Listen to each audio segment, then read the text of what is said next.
నన్ను హ్యాపీగా ఉంచాలి. ఎవరు? నీకేం తక్కువైంది ఇప్పుడు ట్రంప్ గారు?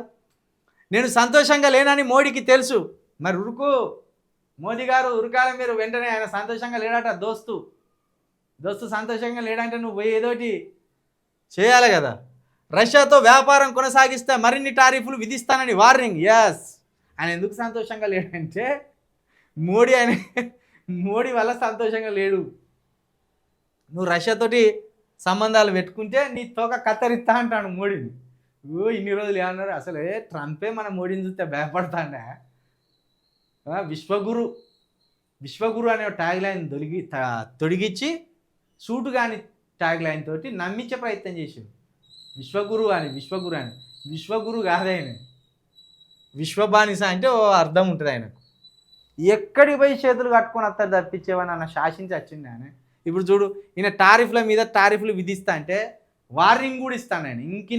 ఇంకిని టారిఫ్లు కూడా విధిస్తా, జాగ్రత్త అని వార్నింగ్ ఇస్తాను ట్రంప్. మరి మన విశ్వగురు ఎందుకు చేతులు కట్టుకుంటాడు ఆయన వార్నింగ్లు ఇస్తా అంటే? భారత్ సుంకాలు తగ్గించాలని కోరింది అమెరికా సెనేటర్ గ్రహాం. రష్యా నుంచి చమురు దిగుమతి తగ్గించామని చెప్పిందని వెల్లడి.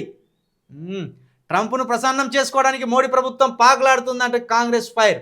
ఆయన ఒక్క ట్రంప్నే కాదు, ప్రపంచ దేశాల్లో ఎంతమంది ఉంటే అంతమందిని ప్రసన్నం చేసుకోవాలని చూస్తారు. మొన్న యేసు ప్రభుని ప్రసన్నం చేసుకోవాలని పోయిండుగా ఢిల్లీలో క్యాథలిక్ చర్చికి. మొన్న క్యాథలిక్ చర్చికి పోయి దండం పెట్టిండు. ఇక ఈ బత్తాయిలు ఏమంటారు? సనాతన ధర్మానికి సంబంధించిన నమస్కారాన్ని పరిచయం చేయడానికి చర్చికి పోయిండు అంటాను. చర్చ్ ఏమన్నా అమెరికాలో ఉన్నదా లేకపోతే ఇజ్రాయెల్ ఉన్నదా? ఢిల్లీలో నమస్కారం తెలియదు ఎవరికి? ఢిల్లీ చర్చికి పోయేటోళ్ళు భారతదేశ ప్రజలే కదా. భారతదేశ ప్రజలకు నమస్కారం తెలియదా?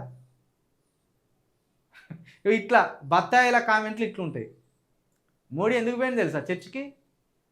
ప్రపంచ దేశాల్లో ఉన్న అధినేతలు అందరూ మోడీకి ఓ వార్నింగ్ ఇచ్చినట్ట. ఇప్పటికే చాలా ఎక్కువ చేస్తాను, మీరు ఇక తగ్గించుకోర్రి. భారతదేశం నుండి మాకు వినతులు వస్తున్నాయి, క్రైస్తవ సంఘాల నుండి మనకు లెటర్లు వస్తున్నాయి. మీరు ఇంకా ఇట్లా దుర్స్థానంతో పోతే మీ పరిస్థితి ఎక్కడికి వస్తుంది? మీ దేశం పరిస్థితి ఎక్కడికి వస్తుంది? ఎందుకంటే మీరు మీ దేశంలో ఉన్న క్రైస్తవులకు, ఇతర మతాలకు మీకు గౌరవం ఇవ్వనప్పుడు మీ దేశం నుండి వచ్చి క్రైస్తవ దేశాల్లో బతుకుతున్న ప్రజలు వాళ్ళందరిని ఎట్లా వెనుక పంపాలో మాకు తెలుసు అని ఒక వార్నింగ్ వచ్చింది. దానికి ఉటావుటినే చర్చికి పోయాడు. చర్చికి పోయి మెల్లగా నమస్కారం పెట్టి అక్కడ చర్చి ఫాదర్ దగ్గర దీవెనలు తీసుకొని వెనకకి వచ్చిండు. ఈ ముచ్చట మన బత్తాయిలకు తెలియదు పాపం. బత్తాయిలకు తెలియదు ఎన్ని రోజులు అరాచకాలు చేస్తే పడుకుంటుంటారు.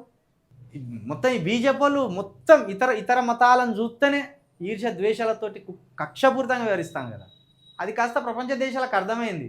ఓహో, భారతదేశంలో మోడీ ప్రధానమంత్రిగా ఉన్న హయాంలో బీజేపీ నేతలు బీజేపీని చూసుకొని ఆ బీజేపీకి అనుబంధ సంఘాలు సృష్టిస్తున్న విధ్వంసాలు అన్నీ ఇన్ని కావని కొన్ని వందల లక్షల లెటర్లు ఇతర దేశాలకు పోయినాయి, క్రైస్తవ దేశాలకు పోయినాయి. అవి చూసిన తర్వాత మోడీకి గట్టి వార్నింగ్ పడ్డది.